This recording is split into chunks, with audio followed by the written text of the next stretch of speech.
Още една атака на Дембеле. Рязко центриране. Стабилна намеса на Джон Ошей. Паслак след това не можа да продължи атаката. Роде обаче играе с топката. Той може да бие. Удар на Роде. Двата гола за Бундестима. Сега отново Осман Дембеле. Отлично центриране на Дембеле. О, какъв гол!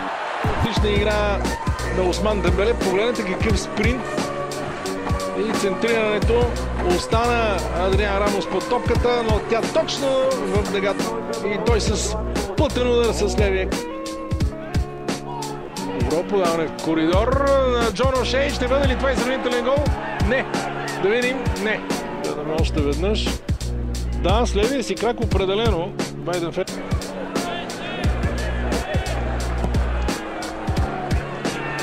О, 1-1! Още веднъж хубавото центриране, увисна защитата. Центрирането дясно от Вайденфер. Показаха колебания футболичестване до 17-та минута. След коридор да видим какво ще направи Шурле. Възможност и няма гол на Андре Шурле.